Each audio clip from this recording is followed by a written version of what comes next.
굵은 이제 비가 이렇게 내릴 때 비행기를 혹시 타보신 분들 계시겠지만 비행기가 이제 이륙하기 전에 비가 많이 오면 야 이거 갈 수 있을까 이런 생각을 합니다. 그런데 그 비행기가 이제 이륙을 해가지고 이제 자기가 이제 날아가는 비행하는 고도까지 쭉 올라가면 그 구름을 뚫고 올라가 보면 거기에는 해가 쨍쨍하게 나 있습니다. 그러니까 그 밑에는 지금 비가 오고 물난리가 나지만 그 위로 올라가면 해가 쨍쨍하게 나 있는 거죠. 우리 신앙의 삶도 이와 아주 비슷합니다. 주님이 우리와 함께 동행하고 보호하신다고 말씀을 하시고 계시지만 우리 상황이 비가 오고 물난리가 나고 그리고 또 우리가 막 어렵고 힘들고 이러니까 그 위에 있는 해를 보지 못하는 거예요. 사실은 그런데 그 구름 너머에는 해가 있고 또 그 해는 절대 빛을 스스로 감추거나 없어지지 않습니다. 늘 우리를 비춰주시고 구름을 뚫고서라도 우리에게 필요한 영양분이나 또 자외선이나 적외선이 요즘에 나쁘다고 얘기를 하지만 그 자외선이 우리에게 필요한 만큼 주어지는 것 필요하죠. 그렇게 우리의 신앙의 삶은 상황으로 어떻게 보면 자꾸 마음들이 이렇게 좁아져요. 상황보다도 사실은 우리는 말씀을 붙잡아야 되는데 그 상황 때문에 여기 안에 갇혀있는 우리 시야 때문에 우리가 진짜 우리 주님과 함께 동행하고 있다는 사실을 잊을 때가 많다는 거죠. 여러분, 신앙생활 하면서 상황을 보지 마세요. 상황을 보지 말고 문제를 보지 마세요. 그걸 보면 10중 8구 실패합니다. 그리고 잘못된 마음가짐을 갖게 되고 절망하고 좌절합니다. 벤두라 실험이라고 하는 것이 있습니다. 벤두라 실험. 이게 뭐냐면 심리학자들이 이런 실험을 했어요. 맞은편 방에 각각의 사람을 넣어놓고 이쪽 사람들에게 얘기합니다. 여기 방에 있는 사람들이 지금 실험 중에 있다. 근데 이 사람들이 실험이 성공하면 막 환호를 할 거고 실패하면 탄식하고 막 욕하고 막 난리를 칠 거다. 그럴 때 여기서 너희들이 이 방에 있는 사람들에게 벌을 주어라. 실패하면 1에서부터 10까지 버튼이 있는데 그 버튼 중에 이 사람들이 얼마나 실패했는지 들리는 소리로 판단을 해가지고 이 사람들이 많이 실패한 것 같으면 열을 누르고 적게 실패한 것 같으면 한 2나 3이나 눌러서 이 사람들을 징계해라. 이 권한을 줬어요. 그러니까 전기 충격기 버튼을 1에서부터 10까지 준 거고 이 사람들은 이제 실험하는 사람으로 만들어 놓은 거죠. 근데 사실은 여기 있는 방 사람들은 실험하는 게 아니라 여기서 이 사람들의 반응을 보는 거예요. 그래서 실패한 것처럼 막 소리를 내면 이 사람들이 버튼을 누를 거 아닙니까? 그 버튼을 누르는 것을 보면서 이 사람들의 심리를 연구하는 거예요. 근데 여기 있는 방에 있는 사람들이 아무 말 하지 않고 실험 끝나고 난 뒤에 그 결과를 반응으로 보이는 겁니다. 그러면 예를 들어서 와 이거 실험 실패했다. 이거 큰일 났다. 막 이런 소리가 여기서 들려요. 그러면 이 사람들이 전기 버튼을 누릅니다. 근데 아무 말 하지 않은 사람들 그냥 소리만 큰일 났네 뭐 어쩌네 이런 소리만 낸 사람들은 한 5 정도의 버튼을 누르더래요. 근데 이 사람들이 이 실험을 한두 번 하고 난 뒤에 소리를 내는 거예요. 여기 버튼을 누르는 사람들을 비난하는 거죠. 저 사람들은 우리 실험 조금밖에 실패하지 못했는데 이렇게 센 책임을 물어 버튼 누르는 걸 보면 아니까 이 전기 충격기 너무 세다. 이러면서 이 사람들을 비난하면 똑같이 실험에 실패한 정도의 반응을 보였는데도 8을 누르더래요. 8을. 그 상황에 따라서 사람들이 그렇게 판단하는 게 달라진다는 거죠. 그러니까 아무 말 하지 않은 사람들에게는 똑같이 실패했어도 거기에 대해서 책임을 묻는 건 5 정도의 책임을 묻는데 그 사람들이 이 책임을 묻는 사람들에게 비난을 했다고 한다면 그 책임을 묻는 사람들은 한 8 정도를 누른다는 거죠. 이게 벤두라 실험이라고 하는 전기 충격 실험인데 이게 뭘 얘기하느냐면 이 실험을 통해서 사람들은 다 한결같이 그 문제를 보고 상황을 보는데 익숙하다는 거예요. 본질보다도. 이 사람들이 나중에 결국은 이 사람들이 가지고 있는 능력으로는 이 실험에 성공할 거다. 이 사람들이 가지고 있는 이 능력이나 이걸 볼 때는, 그리고 지원해주는 그 기술팀이나 협력팀들을 볼 때는 이 프로젝트는 성공한다. 이런 거 생각하지 않는다는 거죠. 무조건 그 사람들은 다 그 사람들이 우리한테 어떻게 반응하느냐라고 하는 상황만 보고 판단하는 것이 사람들의 모습이라는 거죠. 그게 심리학에서 이야기하는 벤두라 실험이라는 거예요. 그러니까 여러분, 본질이 아니라 상황을 보는 게 우리 인간이라는 거예요. 그 얘기는. 제가 이 말씀을 드리는 이유는 뭐냐면, 우리 예수 믿는 사람들은 상황을 보는 사람들이 아니고 본질을 봐야 돼요. 본질은 뭐냐? 우리는 말씀을 믿고 말씀을 붙잡고 사는 사람들이지 상황을 보는 사람이 아니란 말이죠. 상황을 보면 한없이 어렵고 힘들고 그 상황을 보면 헤어나올 수 없을 것 같아 보여요. 그게 우리 눈앞에 보이는 거니까. 그런데 여러분, 그 상황 보지 마시고 하나님의 약속을 보시란 말이죠. 구름 위에 있는 그 태양을 보고 햇빛을 봐야 그 문제가 해결된다니까요. 그런데 자꾸 상황만 보고 약속의 말씀을 까맣게 잊고 산다는 거죠.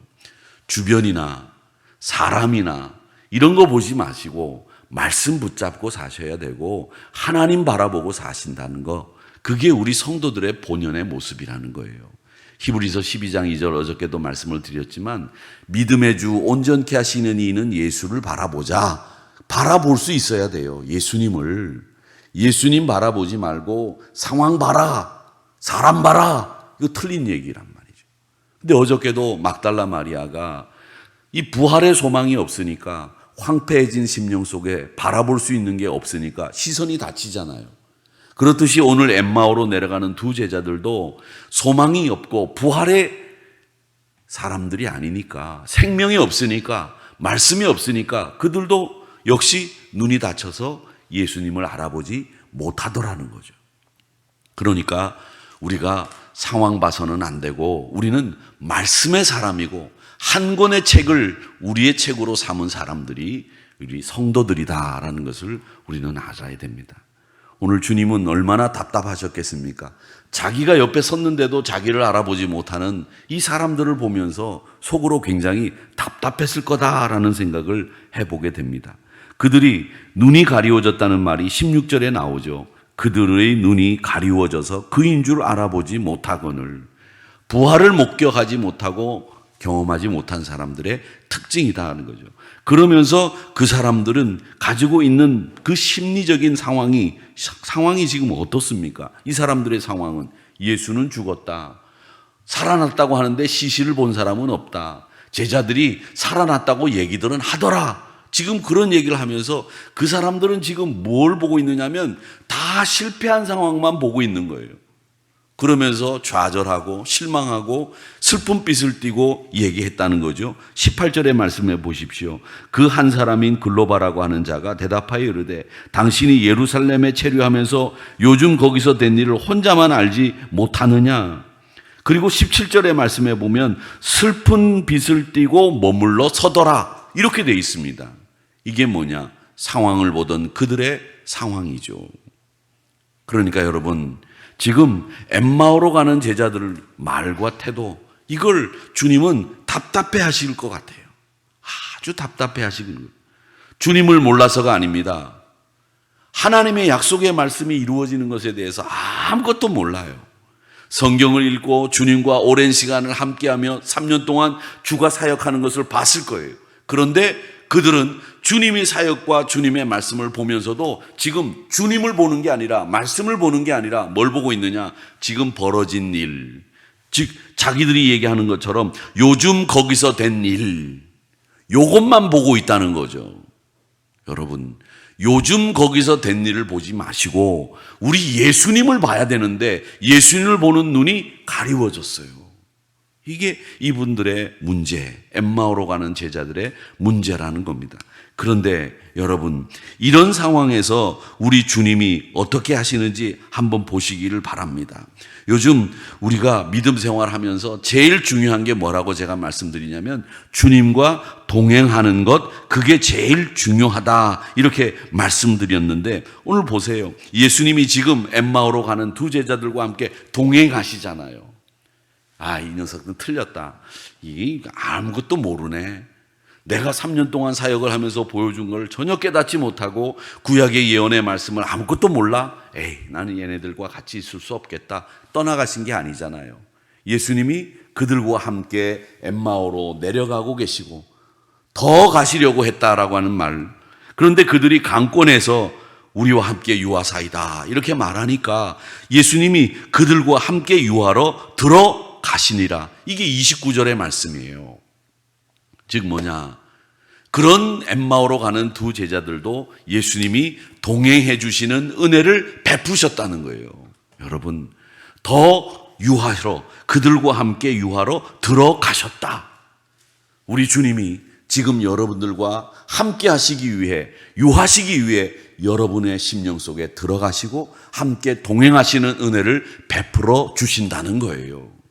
그러니까 여러분, 믿음 생활하는 것은 우리 주님과 동행하는 것이다라는 것을 다시 한번 이 말씀을 통해서 배우게 되는 겁니다. 그리고 오늘 이 말씀을 쭉 보세요. 이 말씀을 보면 이들이 지금 엠마오로 내려가는데 엠마오로 가다가 예수님을 만났습니까? 아니면 일의 순서가 엠마오로 내려가는데 예수님이 그 곁으로 가셨습니까? 예수님이 그 곁으로 가신 상황이에요. 이 사람들이 내려가면서 예수님 계신 곳을 찾아간 게 아니라 예수님이 지금 엠마오로 가는 제자들에게 찾아가신 거죠. 그러니까 성경에 보면 예수님은 우리가 찾아가는 게 아니라 늘 예수님이 우리를 찾아오시는 것으로 되어 있다는 거죠. 이게 예수님이 우리에게 베푸시는 동행의 은혜라는 겁니다. 이 동행의 은혜를 통해서 우리가 그분을 만나게 됐다는 거죠.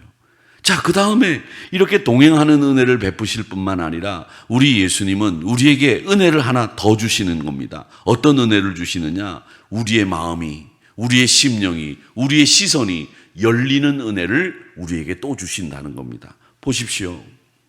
이 두 제자가 예수님과 동행하면서 말씀을 듣는 순간에 마음이 뜨거워지잖아요. 그러면서 예수님과 동행할 때 그들의 마음에 변화가 생겼어요. 예수님이 이제 그들과 함께 유하러 들어가셨는데 식사를 하면서 빵을 들고 감사하고 떼어서 나눠주시는 이야기가 30절에 나오죠. 성찬을 나누는 것과 똑같은 모습이죠. 음식 잡수실 때에 떡을 가지사 축사하시고 떼어 그들에게 주시니. 다락방에서 예수님이 최후의 만찬을 베푸실 때 모습과 똑같은 말씀이 여기에 기록되어 있습니다. 그러면서 부활의 예수님은 부활하신 당신의 몸을 보여주시기 전에 성경을 풀어서 말씀을 해주시는 겁니다. 뭐라고 이야기하시느냐? 25절에 보면 미련하고 선지자들이 말한 모든 것을 마음에 더디 믿는 자들이여 그리스도가 이런 고난을 받고 자기의 영광에 들어가야 할 것이 아니냐?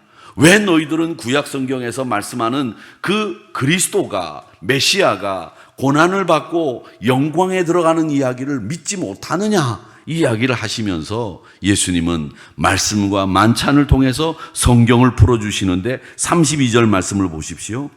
그들이 서로 말하되 길에서 우리에게 말씀하시고, 풀어서 말씀하죠. 우리에게 성경을 풀어주실 때에 우리 속에서 마음이 뜨겁지 아니하더냐? 여러분, 우리를 뜨겁게 하는 것은 사람의 감격이나 감정이 아니에요. 우리를 뜨겁게 하는 것은 말씀을 풀어서 그 말씀이 우리에게 가슴을 울릴 때에 그때 마음이 뜨거워지는 거죠. 슬픈 이야기 막 어떤 사람이 막 간증을 하는데 그 간증 속에서 하나님이 놀랍게 도우시는 이야기, 사실 거기도 격한 감정의 변화가 일어나지만 실제로 우리가 말씀을 읽고 격한 반응이 일어나야 그게 진짜 우리의 변화라는 거죠. 그게 진짜 은혜라는 거죠. 그래야 눈이 열리고 그래야 마음이 열리고 그래야 하나님의 역사가 일어나는 거예요. 그러니까 여러분, 감동적인 이야기 듣고 은혜 받았다고 하지 마세요.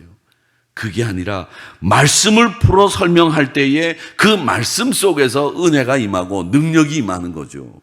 그러니까 이 제자들도 그렇게 얘기합니다. 성경을 풀어주실 때에 우리 속에서 마음이 뜨겁지 아니하더냐.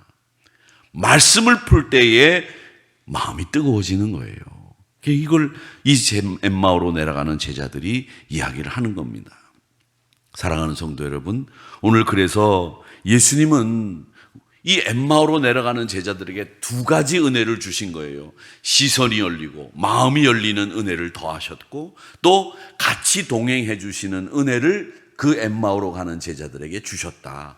동행의 은혜를 주셨다. 열리는 은혜를 주셨다. 라고 하는 것을 오늘 이 말씀을 통해서 배우게 되는 것이고, 우리의 마음이 뜨거워지는 것은 말씀을 풀어 설명할 때에 그 마음이 뜨거워진다라는 것을 오늘 이 엠마오로 가는 제자들을 통해서 배우게 되는 겁니다. 결국 이 말씀을 통해서 우리는 배우는 교훈이 하나, 이 메시지, 이 말씀이 주는 메시지가 있습니다. 그건 뭐냐? 여러분, 아픔과 어려움이라고 하는, 예루살렘에서 지금까지 되어진 일이라고 하는 아픔과 어려움이 있지만 그 너머에는 결코 빛을 잃지 않는 태양이 있듯이 우리 주님, 우리와 동행해 주시고 우리에게 은혜를 주셔서 열리는 은혜를 더하신다라고 하는 것을 이 말씀을 통해서 배우게 되는 겁니다. 부활의 새 생명을 누리게 된 우리들, 이 눈 감고 마음 닫고 포기하지 말고 상황 보면서 아휴 큰일 났다 절망하지 마시고, 그 위에 있는 결코 지지 않는, 결코 빛을 잃지 않는 태양이 있다는 것을 여러분 꼭 기억하시면서 그분의 은혜를 구하고 믿음의 삶을 지속해 나가는 우리 사랑하는 성도님들이 되시기를 주의 이름으로 축원합니다.